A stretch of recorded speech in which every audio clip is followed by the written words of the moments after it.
So I'd like to do a couple of things that are short answers, Okay. sort of like the lightning round. Okay. Uh, but what's the best part about being a writer? Doing what I've wanted to do my entire life. What's the worst part? The blank page. What's the best writing job you've had? Writing Manic. What's the David Mamet wrote for Playboy? Maybe this is not necessarily true, but I read this.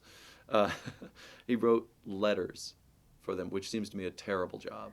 Somebody writes those letters? That's that. Yeah, Cool. David Mamet, yeah. that's what I read. I don't know. Somebody sometime is going to tell me I'm totally wrong about Okay. this, and I need to get my Okay. facts in order for that. But what's the worst writing job you've had? After Britney Spears, after that whole thing exploded, I was asked to write many pieces about her, and I didn't feel competent to be judging whether she was bipolar or not, but there was a lot of media pressure on me to speak about it and write about it, and so I wrote some blogs for that, and I tried to keep it related to my own experience about I don't know if Britney's bipolar or not, but here's what it's like to be bipolar. But that was difficult and felt a little unseemly to me. Okay. What's the worst job you've had that was good preparation for being a writer? Absolutely being a lawyer. Absolutely. Okay. Why? Because it forced me to think on a daily basis in logical terms and also in creative terms. There is creativity to being a lawyer, it just doesn't show up very often on the page. Okay. Who's your biggest influence?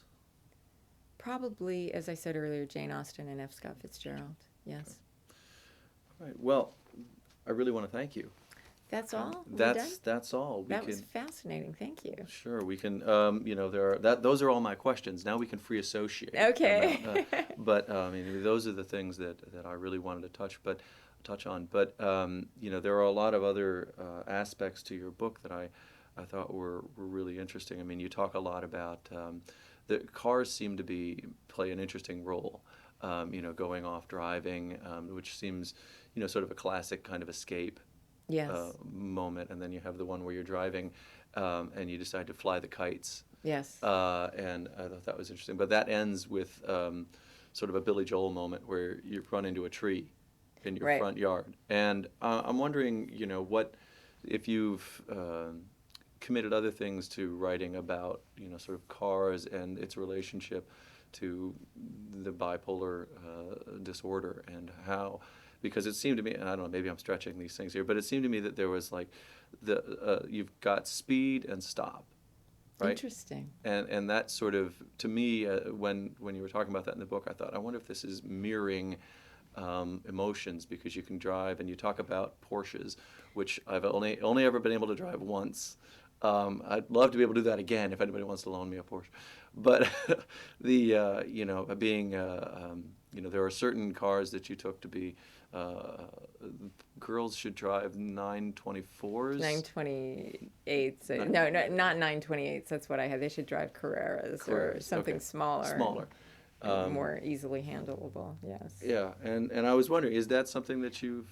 I think that's a fascinating question, which nobody's ever asked me before. For me, because I come from LA and cars have always played a big role in my presentation of myself. I had a 65 Corvette when I was 16, and that was huge. It was my way of presenting myself as normal to the rest of the world. I drive a Porsche, I can't be crazy. And it's also a very encapsulating and safe environment, not when you're driving it the way I sometimes drove it, but it's hermetically sealed. That feels safe to me when my moods are running rampant. There's a certain safety and comfort in being closed in and in your own little world. So cars were very important in my illness. I never thought of it before.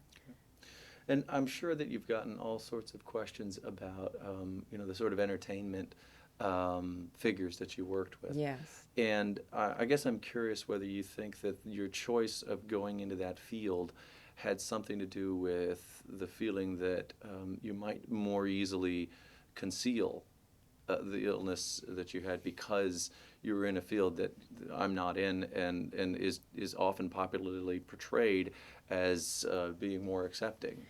Well, I wouldn't say that it's more accepting, but as I've said frequently in the past, Hollywood is inherently manic. I mean, the manic pace of Hollywood dovetailed perfectly with my mood swings. Projects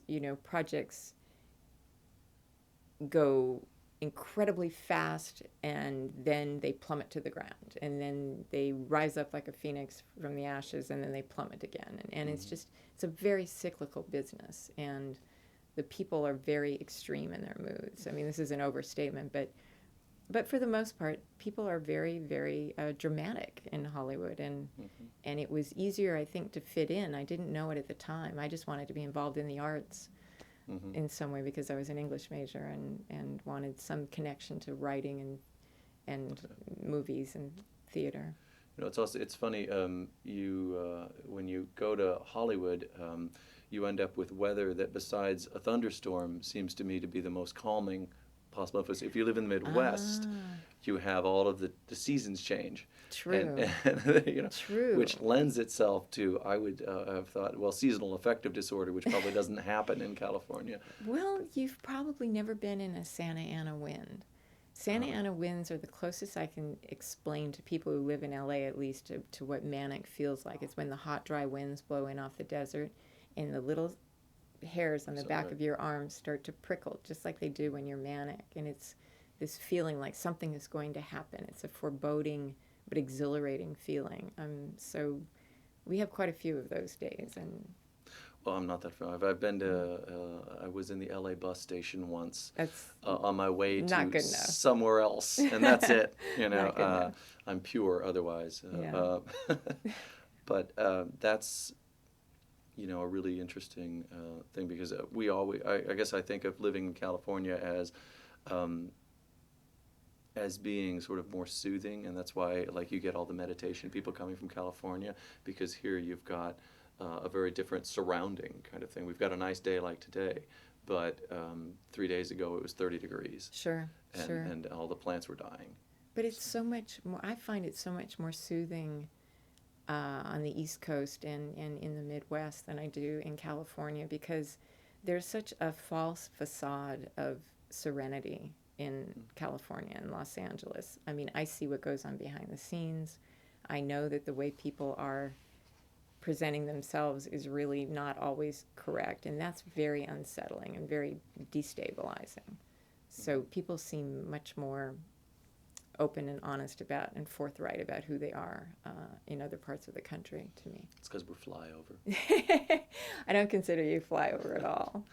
And you'll be at the Thurber House tonight. Yes, I'm very excited. And are you reading from the book, or is something new? I'm doing a little melange of a little bit about my past and how I came to write the book, and then I'll be reading some sections from the book as well. Okay.